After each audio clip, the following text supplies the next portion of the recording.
ពេញលេងឡើយនេះគឺមក set up កុំព្យូទ័ររៀបកុំព្យូទ័រជូនភ្ញៀវមកគ្រាប់នេះអែមមែនតើបងប្អូនកុំព្យូទ័រនេះគឺនិយាយទៅមកអែមតែម្ដងកុំព្យូទ័រនេះ desktop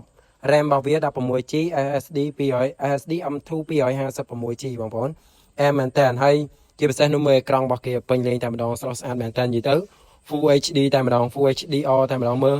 និយាយចំទៅមើលវីដេអូបងប្អូនមើលវីដេអូនៅក្នុង screen ហ្នឹងហើយអង្គុយរបស់គេរូបរាងរបស់គេស្អាតមែនតើហើយបងផុសនៅ laser ផុសនៅភ្លើងរបស់វា brand របស់វាអង្គុយទៀតអែមមែនតើបងប្អូនមើលហើយនិយាយ smooth មែនតើនិយាយទៅដាក់ YouTube ដាក់ Facebook ដាក់នេះអីមកអែមតែម្ដងមើលខ្ញុំស្របងប្អូនហើយនេះខ្ញុំ share hotspot ពីទូរស័ព្ទផងណាបងប្អូនណាមិនមែន share file មិនមែន connect Wi-Fi ពីដុំ router ផងនិយាយទៅ smooth ម្លងហើយមុំតែប្រើមួយ router ទៀតដល់ល្អប៉ុណ្ណាបងប្អូនមើល color របស់វាហើយខ្ញុំ set up មួយគ្រឿងនេះជូនភ្ញៀវនិយាយថាភ្ញៀវពេញចិត្តអែមតែម្ដងភ្ញៀវពេញចិត្តស្ដោកតែម្ដងដោយសារហើយដល់មួយទៀតឧបករណ៍ក៏នៅលើ monitor ហ្នឹង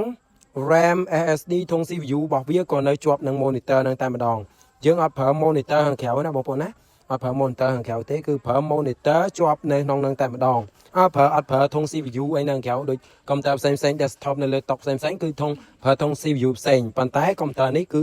ធុង CPU របស់វានៅជាប់នឹងក្តិតកុំព្យូទ័រហ្នឹងតែម្ដងហើយរូបរាងរបស់គេអត់ក្រេះណាបងប្អូនណាស្ដើងលះដែរម្ដងមើលខ្វស់មើលយើងមើល color របស់វាវិញញាក់សាច់តែម្ដងបងប្អូនមើលនឹងខ្ញុំថតពីចម្ងាយផងខ្ញុំថតមើលពីចម្ងាយផងនិយាយទៅ the best តែម្ដងហើយខ្ញុំតែជួបលើកទី1ឯដែលកុំព្យូទ័រខ្ញុំយកមករៀបជូនភ្ញៀវឲ្យភ្ញៀវពេញចិត្តខ្លាំងមែនតើនោះគឺតែជួបលើកទី1ដោយសារតែ desktop នេះហើយអានេះមានទាំងនេះទេណាបងប្អូនណាpower supply ហ្នឹងទោះដាច់ភ្លើងក៏អត់បញ្ហាដែរដាច់ភ្លើងក៏មានដុំនេះទោះអត់មានឲ្យលុតភ្លើងកុំព្យូទ័ររបស់យើងដែរគឺដាច់ភ្លើងត្រឹម 4-10 នាទីអីគឺដុំហ្នឹងអាចទួបានខ្ញុំដកឲ្យមើលបងប្អូនដកឲ្យមើលក៏កុំព្យូទ័រហ្នឹងនៅតែដំណើរការដែរប៉ុន្តែ desktop នានាគឺយើងគ្រាន់តែប៉ុណ្ណឹងគាត់តែដាច់ភ្លើងភ្លាមអាលូតភ្លាមតែកុំព្យូទ័រនេះអត់មានបញ្ហាអត់ខ្វល់មើលខ្ញុំដក free ចេញហើយខ្ញុំដកដូចចេញហើយក៏នៅតែធម្មតានេះដោយសារតែដុំនោះវាមាន power supply នៅនឹងតែម្ដងនិយាយទៅ quality របស់គេ the best តែម្ដងអញ្ចឹងបងប្អូន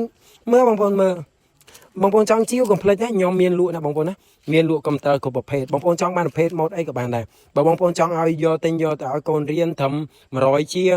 200អីក៏ខ្ញុំមានដែរណាបងប្អូនណាហើយមកអែមតែម្ដងបងប្អូនមើល color ហើយជាមួយខ្ញុំយកឲ្យមើលរូបរាងខាងក្រោយបងប្អូនអត់ក្រែទេបងប្អូនស្ដាងតែ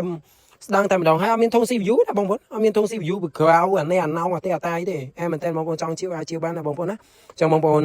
អាចតាក់ទងជីវបាននិយាយទៅធានាគុណភាពហើយខ្ញុំមានលក់កុំព្យូទ័រហើយកុំព្យូទ័រទូទឹកកកនេលកាហើយនឹងការខ្សែដូចឆ្នាំងសាក់ដុំសាក់មកកាផ្លេតែម្ដងចឹងបងប្អូនចង់ជីវអាចជីវបានណាបងប្អូនណាចង់កំងបានកុំព្យូទ័រមានកុំព្យូទ័រមានគ្រប់ប្រភេទទាំងអស់ចង់ជីវឲ្យកូនរៀនដំបងអីក៏មានដែរអរគុណច្រើន